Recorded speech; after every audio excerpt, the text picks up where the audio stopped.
You're listening to Civic Media. You can tune into any of our live shows on any radio station across the state with the Civic Media app. Find us in your phone's app store and listen anytime, anywhere.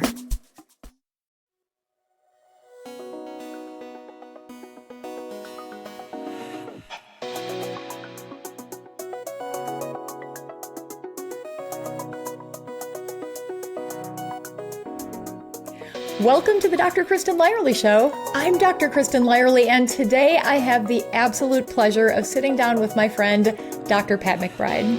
Pat is the former Dean of Students at the University of Wisconsin School of Medicine and Public Health, which is how I met him.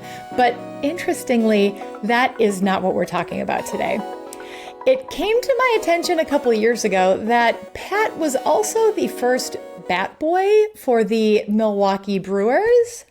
I mean, like, when the Brewers came back to Milwaukee back in 1969, and that is just the very tip of the iceberg, my friends. Pat McBride has lived Wisconsin sports history in a way that nobody else can claim, and I'm not just talking about the Brewers. His surprising and inspirational story is chronicled in his autobiography, The Luckiest Boy in the World, which is, by the way, much more than just a story about sports.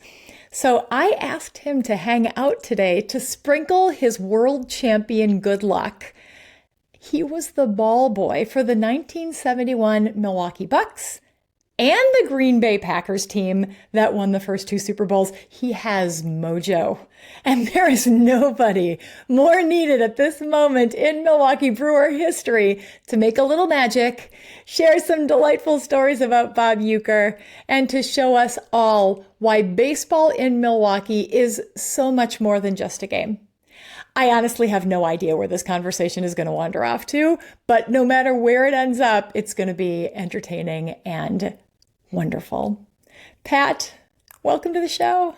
Hey, thank you so much, Kristen. I appreciate it, Dr. Lyerly. It's great to be on your show. Oh, listen, I'm so glad you're here. And you, when I was thinking about the Brewers, so we're actually taping on the first day of the NLCS, and enthusiasm is high. I know.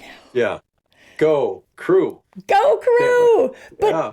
You were there at the very beginning. So let's start there. How does a kid living in Wauwatosa become the first bat boy for a Major League Baseball team? Well, I was a typical struggling teenager, not sure what direction to take in life. And I opened up the Milwaukee Sentinel one morning, and there was a contest to be the first bat boy for the Brewers, 25-word essay contest. And of course, Milwaukee had lost the Braves. So I got an idea. And my idea was to write this essay about how to bring baseball back to Milwaukee. So I wrote, I would like to be a bat boy because I would be a small part in bringing baseball back to Milwaukee. I would hope the spirit I would show would be contagious. That was exactly what you wrote. It's like a 20-word essay. 25 words right there. That was my essay. And Eddie Matthews, I didn't know this until actually recently when I was digging through my files. And Eddie Matthews was the judge of the contest, and he picked my essay out of all these essays, and I became the first bat boy for the Brewers. So I get this letter in the middle, congratulations, and come on down. So next thing I know, I was picked. They moved us around a little bit the first time. So the first game I worked was an exhibition game against the Cubs. And I was picked to be in the visiting locker room that day to be the bat boy for the Cubs. And it was the 1969 Cubs. Oh my gosh. Which famous team who collapsed at the end of the season, which scared me this year. And, so I put on this wool uniform with a Cub on it and everything. And I get everything ready. They taught me how to be a bat boy, how to carry the bats down and put them in the right order and the helmets and everything. And I go down there and I'm waiting with my mitt. And I'm going to tell you, the world is really different from inside a locker room and inside a dugout, because I've been a stadium rat for a long time and running around and just waiting for an opportunity to meet big leaguers. I met Henry Aaron, I met Eddie Matthews and Warren Spahn and all my heroes. And all of a sudden I hear these spikes clicking down the tunnel. And I'm not kidding you. My hair still stands up on end when I think about this.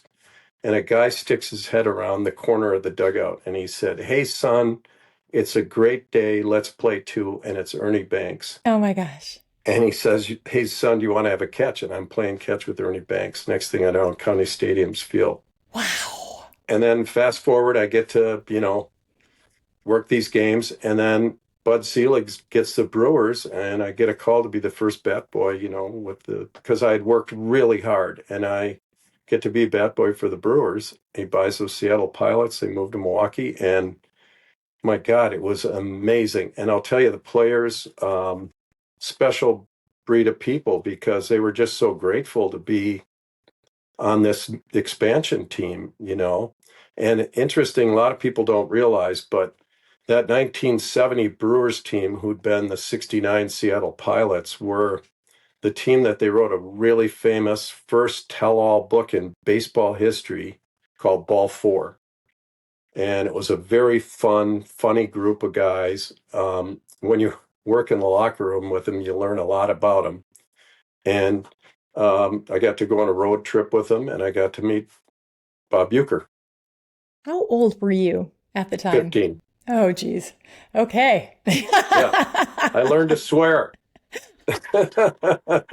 I definitely want to talk about Bob Uecker because I think I read his book, Catcher in the Rye, Yeah. WRY, when I was like a 12 or 13-year-old girl, and I learned a lot. Yeah. Yeah. But let's save Uecker for a little bit later because I want to know, what was it like? I mean, you're a 15-year-old kid. What was the energy like in the city of Milwaukee? They'd been without a team for a little while. This team was there. Were people excited about it, or were they really still kind of mourning the Braves? Or what was your perspective? It was fascinating because there were two groups of people. There were people that just couldn't wait to see baseball again, and they came out right away. And the Brewers that first year were actually not really that bad. They were a pretty good baseball team. They had some really good pitchers. They had a few good hitters like Danny Walton and Tommy Harper, and they had a guy named Lou Krause, a really good pitcher named Marty Patton. So they were pretty good, and people started.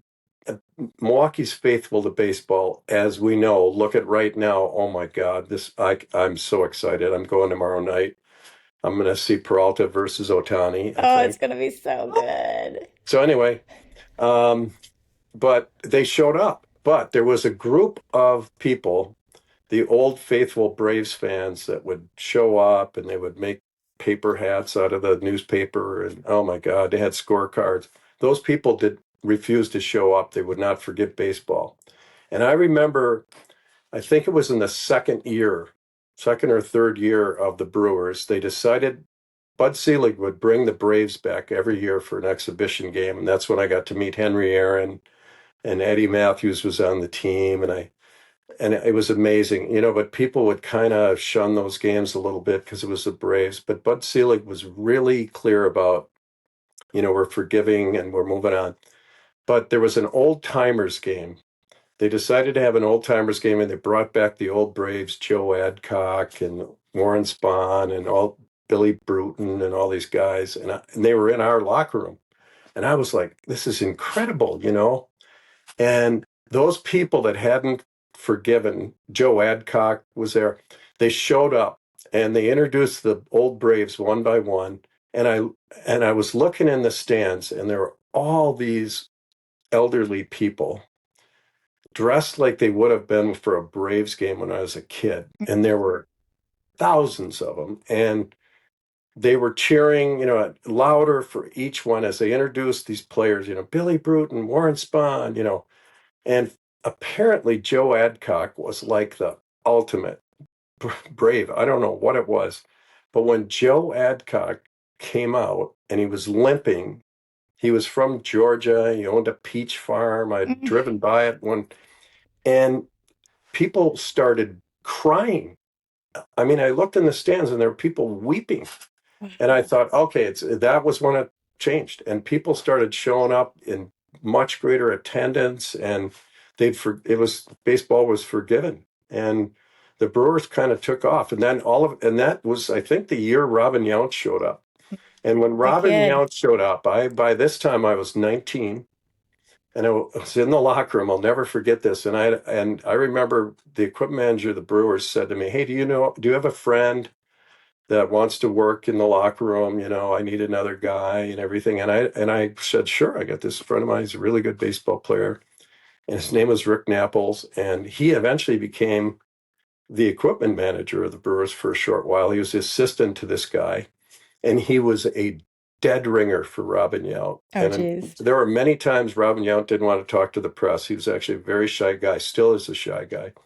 And he would hide in the trainer's room, and this guy would strip down to his shirt and his baseball pants because he was one of the ball boys on the field and stuff. And he would sit down in Yount's locker, and he pulled a Bull Durham and would answer questions just like, "Yeah, it was rough game out there. Yeah, I kind of tough time against those pitchers." And he would just do baseball quotes, and the press would not know any different. I'm not kidding you. He did it multiple times, and Yount was cracking up. But Yount was a year younger than we were. Uh-huh. And he would say, "Hey, where can I go to catch a beer?" And, he would hang out with us and stuff because he was just the kid. The kid. The kid. And he was, brought up too early and all that, but he pulled it off because he was such a mellow, straightforward guy. And wow, man, what a human being that guy is. He's still the same. You see him now. I went to the Bob Uecker tribute game just a couple months ago, and he was there on the field, and he started talking into his microphone, but he was holding it upside down, and it was a corded microphone. So I at first I thought, how could you not know you're holding your mic upside down? And he just started to talk, and then he looked startled, and he turned it back around, and he said, "I learned that trick from Uecker."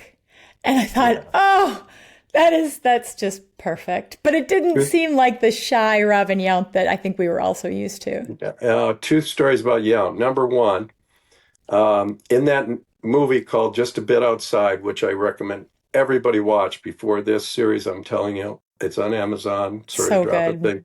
It's so good. And I'm watching and I'm thinking, I don't know. It's so good.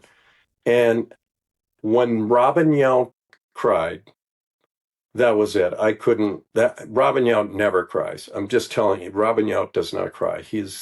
That's not him. And you know what he cried about? It wasn't about losing that series because he was really upset about that. He cried a little bit about that later in the movie, but he cried because they couldn't bring Milwaukee a World Series championship. Yeah.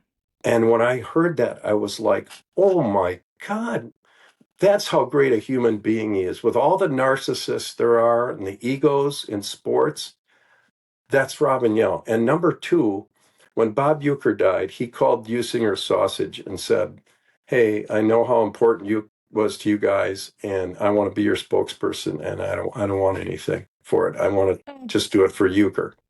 Wow. That's Robin Yount. That's the kind of person he is. Robin Yount, I'm telling you what, man, they don't make them like that guy. And the spirit of this baseball team, here we are, we're 1/3 the payroll of the Dodgers. The Dodgers pay more in luxury tax for their team than our payroll. And if there's ever time that David beats Goliath, this is it, man. I'm feeling the mojo, the spirit of, whew, I feel it too. I feel it too. It feels like 1982 plus. This team, yes. The spirit, Uecker, the whole thing. I want to get back into that after we come back from this short break. I'm talking with Dr. Pat McBride. He was the first bat boy for the Milwaukee Brewers. And when we come back, it's Uecker stories, what Bob Uecker means to the team and all of us, especially right now.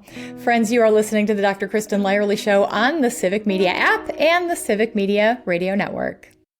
You're listening to Civic Media. Stay up to date on the latest news and information for your local community and Wisconsin by signing up for our free email newsletter. Visit civicmedia.us/email to get started. Welcome back to the Dr. Kristen Lyerly Show. I'm Dr. Kristen Lyerly, and I am talking with Dr. Pat McBride. He's usually known as the former dean of the medical school at the University of Wisconsin, or a famous researcher, or a mentor. But today, he is the first bat boy for the Milwaukee Brewers, and we're talking baseball, Brewers all the way, facing the Dodgers in the NLCS, and Pat's got some stories, especially stories about Bob Uecker. You bet. Yeah. So he was always that guy. I'll tell you what, the Bob Uecker you heard on radio, saw on television, on Johnny Carson, that's what he was 24/7. I never saw him different. I spent a year working in the press box a summer, and that's what he did to the guys up in the press box. In between innings, he'd pick on the reporters. I mean, he'd be like, "Hey, where'd you get that tie? There's some mustard on it, I mean, he was always working these guys. And I have a couple of unbelievable stories. I remember I was 16, I was a bat boy, and I got, severe tonsillitis, and I had to have my tonsils taken out. And I was at St. Mary's Hospital in Milwaukee, and I've got the game on, and I'm listening. And all of a sudden, Bob Uecker goes, "Hey, I want to give a shout out to our bat boy, Pat McBride, who's in the hospital, and he's getting his tonsils taken out. We wish him well, and sure hope he doesn't bring the tonsils in a jar back to the stadium." I'm like, oh my God, I'm like, I can't believe it. I mean, what kid gets a shout out from Bob Uecker? I was freaking out. I'm in the hospital, I'm like croaking because I can't. And then he says, I know he likes to fish. So when he gets back, I'm going to take him out fishing. And I'm thinking, okay, this isn't going to happen, But when I get back to the stadium, he goes, "Hey, I know, let's go out fishing." So he takes me out fishing in his boat with a couple of his friends, and we get this coho salmon, and I take it home, and I don't know, I know how to fillet a fish, but I just like fillet this coho. It's the best salmon I ever tasted in my life because it's a Uecker salmon. But he was like that the whole time on the boat, telling stories and doing Uecker things. That's just the way he is, And another time, they always used to take every kid working on the team would get one road trip a year, every clubhouse guy. That was our reward for our hard work. And we were out in Los Angeles. I was over 20 by this time. And the players were great about taking us out and everything. And we were in a nightclub in Los Angeles with my friend Rick, and we're with Yount and Gantner and Molitor and all these guys, and we're all standing around. And Uecker, of course, is telling stories. Every generation of Brewer players, up to now, Yelich and all those guys, they love, and Pat Murphy, they all talk about Uecker, right? Mm-hmm. He did this for generations. So we're standing around, Uecker's telling stories, and all of a sudden he acts like somebody offended him, and he goes, "That's it. I'm out of here. I'm gone. And out he storms, he storms out of this place. We're like, oh my God, what happened? Uecker never gets upset. So we say, should we go after him? What should we do? So the group, starts heading toward the door, and we ask the doorman, where did Uecker go? Did you see a guy with silver hair going? Yeah, he said, yeah, he took off, and oh my God, all of a sudden this taxi cab pulls away from the front of this nightclub. And there's Bob Uecker laying under it. And he jumps up and he goes, "Hey, I was just kidding you. I was there." And so he had set the whole thing up. And just, boom, and we're back in. We're drinking beer. I'm like, oh my God, this guy does this all the time. Like what, Johnny Carson's most, favorite guest. This is Uecker. And this is why, he kept the team loose, and he was always in there, I mean, at 90s, and they're pouring champagne on people, It's the Uecker magic. This is going to happen. I'm telling you. And the Uecker magic is like the McBride magic. It is Milwaukee born and raised and invested and perpetuated. I mean, that love comes from the core. Yeah. South Milwaukee, Cudahy, Pewaukee, McGuanago. You don't see that anywhere else. This is Milwaukee. Yeah. Trust it. Yes, it's so true. And, the other night after they won the series and advanced, there were fireworks. They lit the Hone Bridge, gold and blue. It is the excitement, the enthusiasm. I'm up in Green Bay. And I mean, look what I'm wearing. The same thing that you're wearing. Trust it. Trust it. There's so much excitement. And, a friend of mine actually from Virginia who grew up a Pirates fan texted me this morning and said, we got to win this one for Uke. And I said, how do you know Uke? And he said, well, when my game would be over, I'd turn on your game because he was so entertaining to listen to. Yeah. I had a former resident that was working with me, and he came down to visit. He was the first resident, did research with me, and he said, turn on the game, turn on, he's from Minnesota. He said, I got to listen to Uecker. I always turn on Uecker. So we turn on the game and we don't hear anything. It's just silent. But we hear a little noise from the crowd. You know how you always hear like a little vendor, rumbling. they just hear a little, and all of a sudden you hear Uecker, going, as I was saying, and he begins to tell this 3 inning story, where he tells a story and he's like, yeah, and there was Mabel from Muckwonago, and I was telling her, and he goes, well, we'll be right back, and then after the break, he comes back and he goes, strike 2. And then, she went to the Hortonville bar where we were giving the tickets away and the story goes on. And he's like, oh my God, this is like heaven. This is why you can't just watch a game, because you need the Uecker filler, because that's the thing that keeps you entertained when the game is crawling. The best. And here's what's great. It's Wisconsin. You don't get that kind of local flavor, the humility, the love of baseball, the truth, about a guy that batted 200 and, got a series ring. But here's what is an example. Look at Andrew Vaughn. Mm-hmm. The guy was on the trash heap. He was sent to the minors. He didn't have any confidence in himself, but our team saw something in him, and they scouted him. They brought him up here, and he said, it changed my life. That was his quote. He changed the course of the Brewers. And I want to talk more about that. And I want to talk about your personal history and how the Brewers may have saved your life. They did change my life. They sure did. We're going to take a little break, but when we come back, more of that. You are listening to the Dr. Kristen Lyerly Show on the Civic Media Radio Network. Welcome back to the Dr. Kristen Lyerly Show. I'm Dr. Kristen Lyerly, and I am here with Dr. Pat McBride. He is the former Dean of the University of Wisconsin School of Medicine and Public Health, Dean of Students. That's how I know him. But today we're really focusing on the Milwaukee Brewers and his history as the first Bat Boy. And if you missed any of our conversation, Uecker stories, what was it like when the Brewers came to Milwaukee, you can catch all of that wherever you get your podcasts, and you can watch the video version on my YouTube channel at Dr. Kristen Lyerly. Oh, and Pat, pitch your book, because your book is just loaded with these stories. Sure. I wrote a book called The Luckiest Boy in the World, because I am. There's no question about it, in a million different ways. But as a kid I grew up in Wauwatosa and could ride my bike to the stadium, which actually I'm going to do that tomorrow. I'm going to ride my bike with the mayor of Wauwatosa. With the mayor of Wauwatosa, who happens to be my twin brother, and co-author of the book. Uh-huh. And he's got a book of his own called City on the Edge he just published. But anyway, we used to go to games together, and he was an outstanding pitcher, pitched in college at UW-Milwaukee, and we loved baseball. So, I was a kid that struggled like a lot of teenagers, and getting that job changed my life because, the players, but more importantly, the staff that worked there, the clubhouse guys. The clubhouse guys that I worked with were 2 seminarians who became priests, who actually married my wife and I, these 2 seminarians, and a guy named Big Jim Kaczynski, who...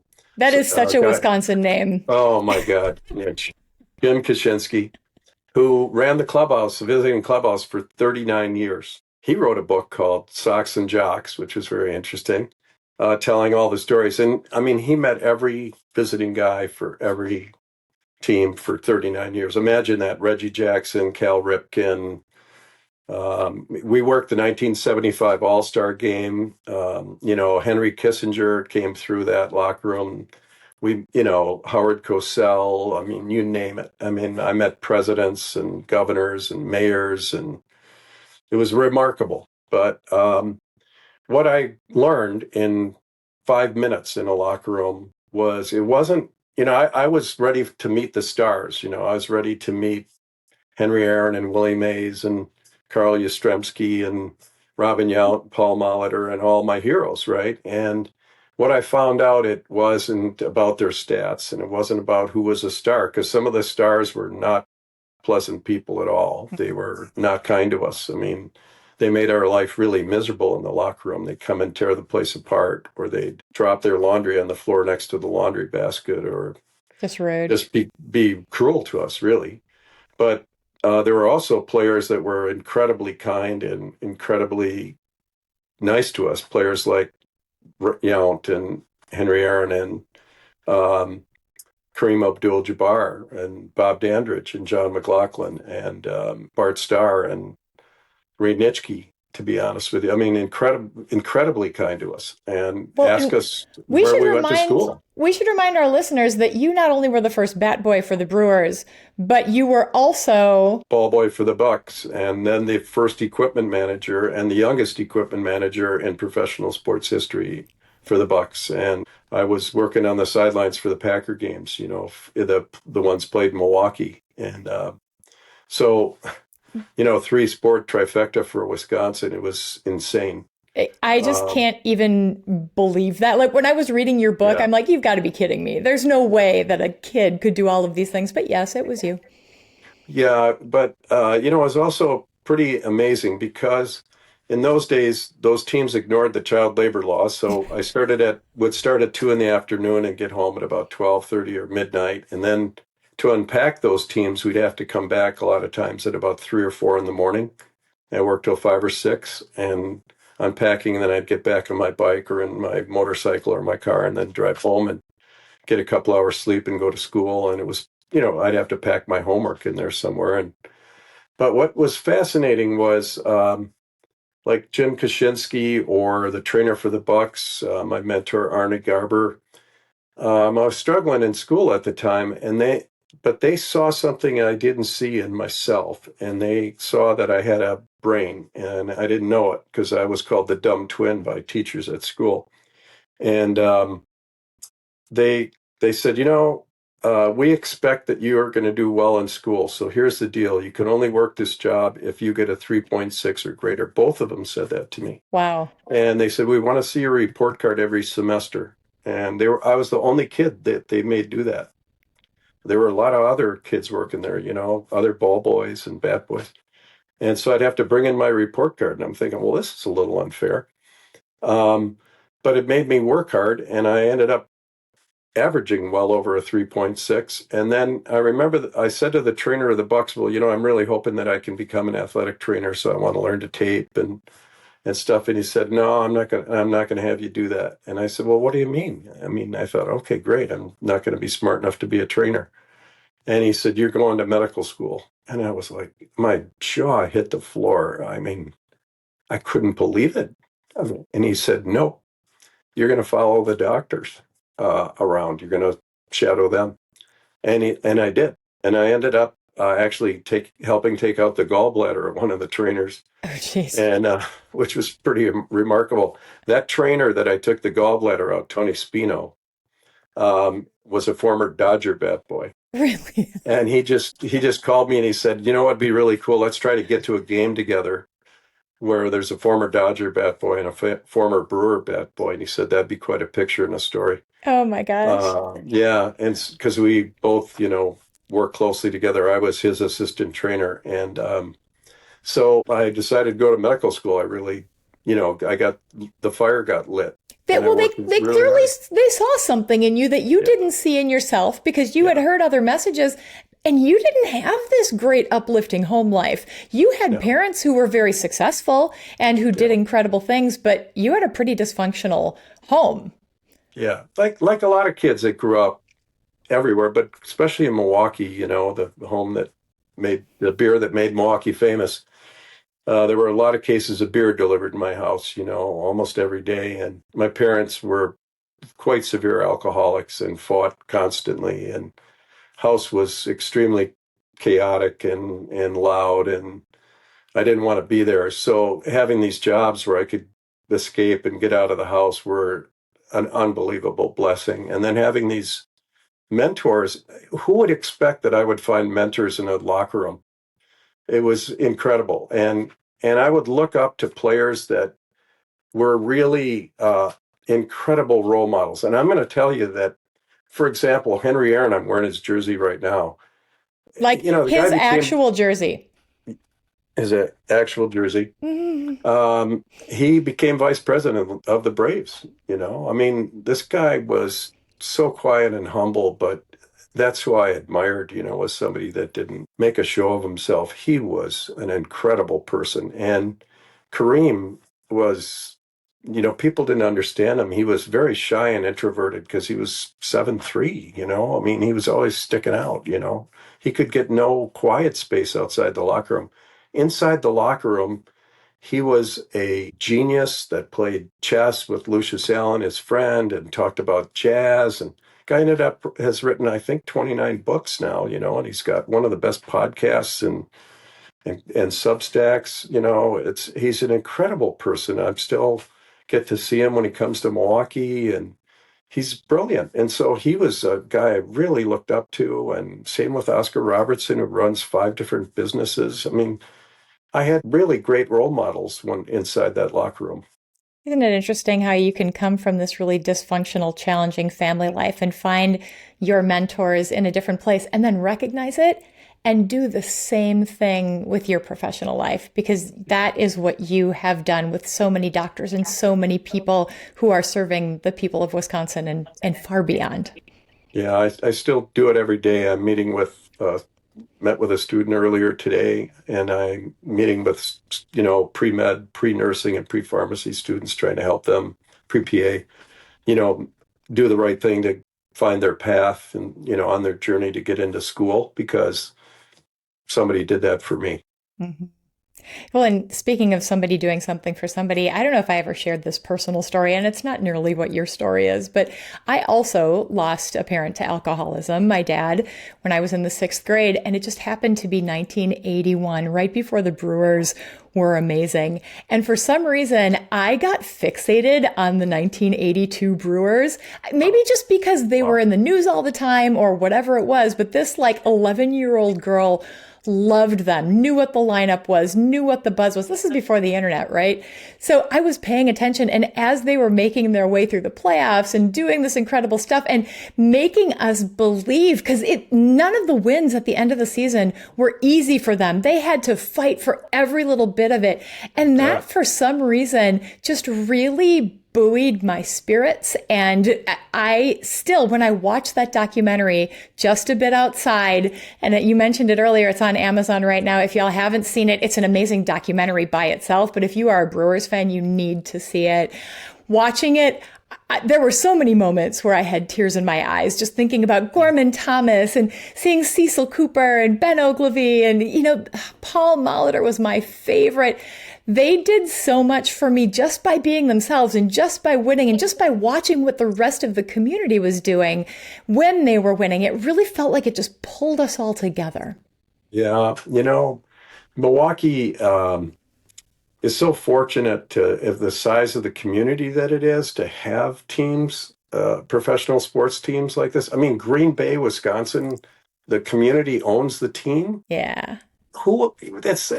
It's insane. Look what we have. It's so insane. So when you watch that movie, we lost a few people like Don Sutton. And Don Sutton was a wonderful person, just a class act. And you could see it in the documentary about how he helped pull that team together. And Raleigh Fingers was a character, but a good guy. Ted Simmons, excuse me. So Ted Simmons, brilliant. Talk about brilliant. And I'll tell you what, William Contreras is the glue. Like when you watch the catcher, him, our catcher, I mean, this guy, to be a catcher is the hardest position in baseball by far.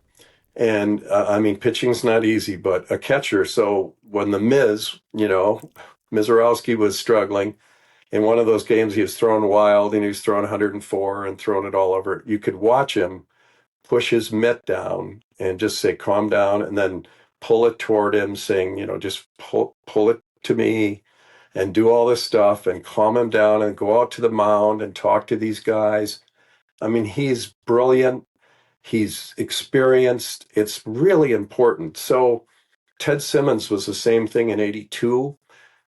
He talks in that movie. You can tell. It's fantastic to watch this whole thing to come together, and these are a bunch of young guys. And I'll tell you what, I was on the bench for the 71 Bucks championship and I watched it. And when Oscar Robertson showed up, it's like a Contreras on the field. He was the coach on the floor. And there's one magic ingredient that you need to win a championship. Obviously, you have to have talent, but you need a coach on the field and you need to be hungry. That was what I learned. If you're really hungry, it's magic. And so are we hungry? Are we hungry right now? They're really hungry. I'm hungry too. Yeah. I'm hungry, and I want to get back to that after we take this short break. Friends, I am here with Dr. Pat McBride. We are talking about the Milwaukee Brewers, and nobody knows it better than him because he was the first bat boy for the Brewers back in 1969. So come on back for the rest of our conversation. You are listening to the Dr. Kristen Lyerly Show on the Civic Media Radio Network.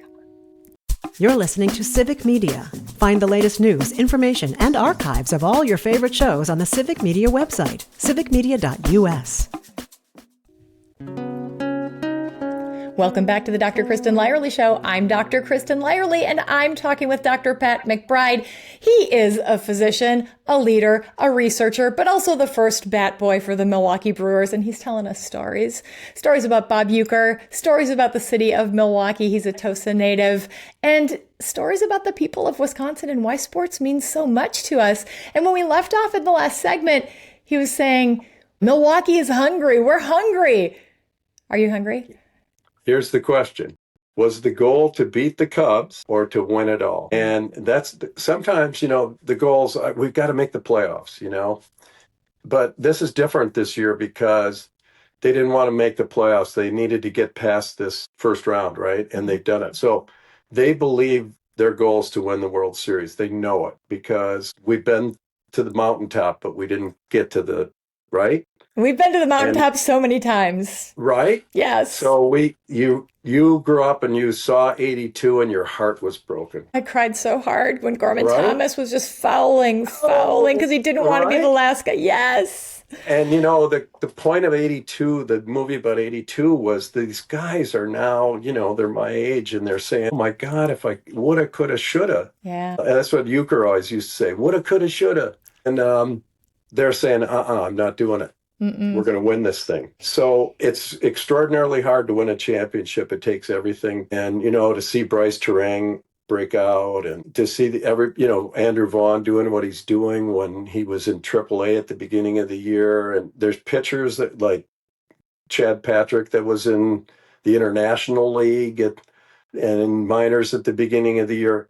I am telling you what, they are playing on a house money and they are hungry. They want to win the whole thing. They know they've beaten the Dodgers 6-0 this year. They know they can do it. They know they can. So sure, it's the big, it's a big game and they're on national TV and all that. If they can get past that, this is the question. But when I was sitting on the Bucks bench and they won that 71 championship, they were the youngest team to ever win the whole thing. It was the third year of the Bucks. Kareem was, a second-year player. Bob Dandridge was a second-year player. Greg Smith was a second-year player. So I don't care, man. If you're hungry enough and you've got some senior leadership like Yelich, Contreras, Freddie Peralta, Pat Murphy's steady at the helm, man. I'm telling you what, the Brewers can do this, if they remain hungry and keep the goal we're not settling for anything but the World Series. If they say, well, we just did what we needed to do. We got over this